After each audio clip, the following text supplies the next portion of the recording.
수열은요, 숫자가 나열되는 걸 수열이라고 하는 거고요. 수열에는 여러 가지 수열이 있는데요. 그 중에 등차 수열이 처음 등장하게 됩니다. 일단은 제일 먼저 나와 있는 수열을 사람들은 첫 번째 항이라고 부르거든요. 그래서 그거를 A를 쓰고 오른쪽 아래다가 1이라는 번호를 매겨서 기호로 나타냅니다. 첫 번째 항. 그 다음에 두 번째 항은 A 오른쪽 아래 2라는 숫자를 써서 나타내시면 되는 거고요. 세 번째 항은 A 오른쪽 아래에 3이라는 숫자를 나타내시면 됩니다. 그럼 쭉 가다 보면은 10번째 항이 있겠죠? 그럴 때는 A 오른쪽 아래다가 10이라는 숫자를 써서 기호로 나타내시면 됩니다. 그래서 예를 들면은 1, 2, 3, 4 이렇게 진행되는 어떤 수열이 있습니다. 여기에서 첫 번째 항은 1입니다. 이렇게 이제 기호로 나타낼 수가 있겠죠. 두 번째 항은 2입니다. 이런 식으로 나타낼 수가 있겠습니다. 자, 그러면 등차 수열이 뭔지 설명해 드릴 건데요. 등차 수열은 일정한 숫자만큼 점점 커지는 수열 혹은 점점 작아지는 수열, 그거를 등차 수열이라고 합니다. 예를 들면은 1, 4, 7, 10. 자, 이렇게 나열되는 수열이 있는데, 자, 요거는 점점 3씩 커지죠. 이렇게 3씩 커지는 거를 알 수가 있어요. 그래서 일정한 숫자씩 커지는 수열, 이거를 등차 수열이라고 부르고요. 혹은 뭐 첫 번째 항이 100이고 95고 90이고 85 이런 식으로 진행되는 수열도 5씩 작아지죠. 마이너스 5씩 마이너스 5씩 커지고 있죠. 마이너스 5씩 작아지는 거죠. 그래서 이렇게 일정한 숫자씩 커지는 수열 혹은 일정한 숫자씩 작아지는 수열, 그런 거를 등차 수열이라고 부르는 거고요.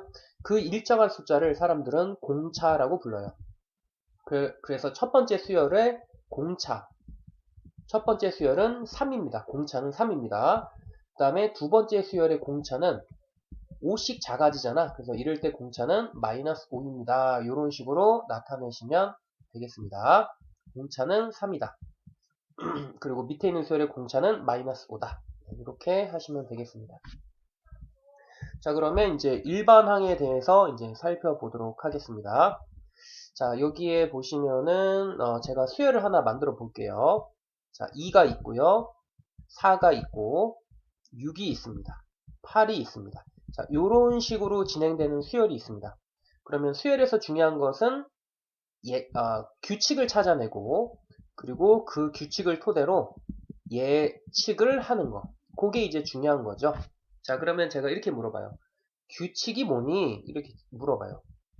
그러면 찾았죠. 2씩 커지는 수열입니다.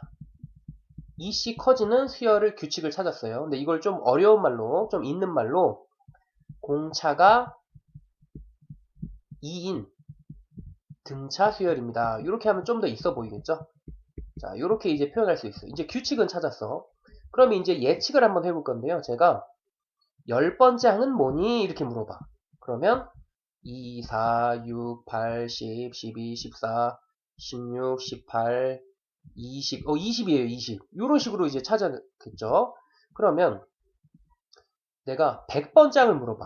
그러면 100번째 항은 뭐 2, 4, 6, 8, 10, 뭐 이렇게 막 가다 보면 200, 뭐 요것도 이제 대충 찾을 수가 있어, 느낌상. 근데 내가 야 542번째 항 찾아볼래? 이렇게 물어봐. 그러면 못 찾는 거지. 이거 어떻게 찾아, 이거를? 찾을 수가 없죠. 그래서 이제 사람들이 아이디어를 썼어요. 자, 그래서 사람들이 참 대단한 게 어떻게 하기로 했냐면, 여기 보시면 얘가 이제 첫 번째 항이잖아. 얘가 첫 번째 항이고 얘가 두 번째 항이고 얘가 세 번째 항이고 여기가 네 번째 항이잖아. 그러면 쭉 가다 보면은 n번째 항, n번째 항을 사람들은 찾아요. n번째 항, n번째 항. 요걸 사람들은 일반 항이라고 부르거든요. 자, 요 n번째 항을 찾으시면 돼. n번째 항을 어떻게 찾냐면 규칙을 이용해서 찾는 건데, 첫 번째 항이 2거든요. 첫 번째 항이 2거든요. 첫 번째 항이 2고 두 번째 항이 4야. 세 번째 항이 6이야. 네 번째 항이 8이야. 그럼 여기서 어떤 규칙이 있냐면 요 항 번호와 요 숫자는 두 배 관계라는 걸 알아낼 수가 있어요. 두 배 관계야. 요렇게 이제 두 배죠, 두 배. 그럼 여기도 이제 2배가 될 거 아니겠니? 곱하기 2. 여기도 곱하기 2야. 따라서 n번째 항은 2배가 될 거니까 여기는 2n이라는 것을 알아낼 수가 있어요. 자, 따라서 일반항을 찾는 거야. 처음에 규칙을 찾아내서 n번째 항을 일반항이라고 부르는 거고, 그 일반항을 찾아. 그러면 내가 만약에 10번째 항을 알고 싶어. 그러면 요 n에다가 10만 대입하면 되는 거야. 2 곱하기 10 해서 20. 그리고 내가 만약에 15번째 항을 알고 싶어. 그럼 요 5를 또 요 n에다가 항번호에다 대입하는 거야. 그러면 2 곱하기 15 그래서 30 이렇게 구할 수가 있겠죠.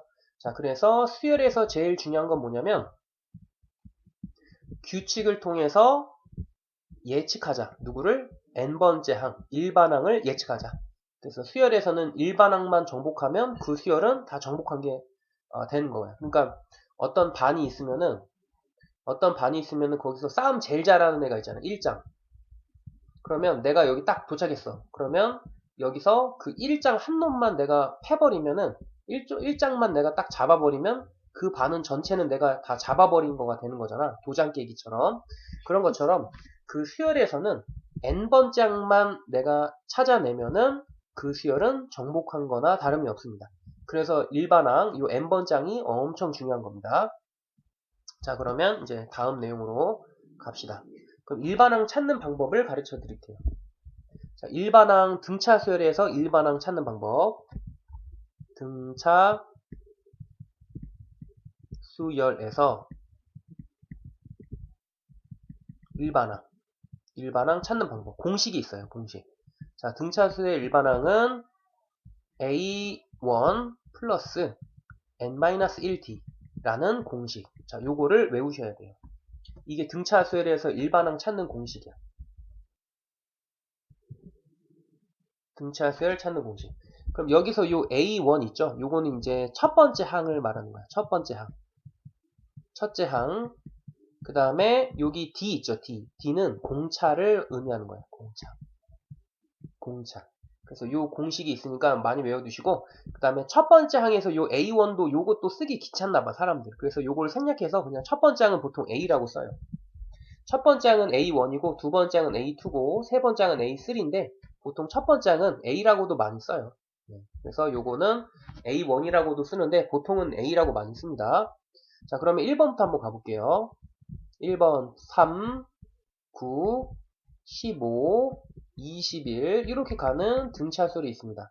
그럼 여기에서 첫 번째 항은 3이고 그 다음에 공차는 6씩 커지는군요. 이런 얘기를 할 수 있어야 되고, 그 다음에 이 등차수열의 일반항은 A 플러스 N-1D이므로 3 더하기 N-1에다가 6을 곱하는 거거든요. 그래서 6을 좀 앞에다 쓸게요. 이렇게 되는 거예요. 그래서 얘를 전개해 주시면은 6n-3이 되는 거야. 그래서 일반항을 구했어요. 요게 이제 1번 답이 되는 거야. 한번 확인해 볼게.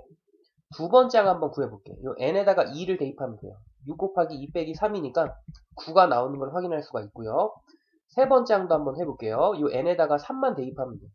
그럼 6 곱하기 3 빼기 3이니까 15가 나오는 걸 확인할 수가 있습니다.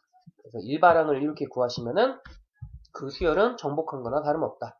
자, 그 다음에 2번도 한번 해볼게요. 자, 마이너스 2, 마이너스 6, 마이너스 10, 이렇게 마이너스 14까지 이렇게 수열이 있습니다.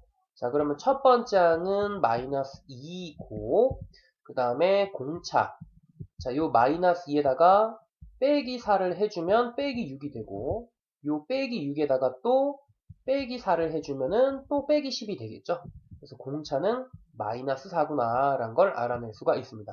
자, 그러면 등차 수열의 일반항은 AN은 A 플러스 N-1D이므로 자, A에다가 마이너스 2를 대입하고 D에다가 마이너스 4를 대입하는 거야.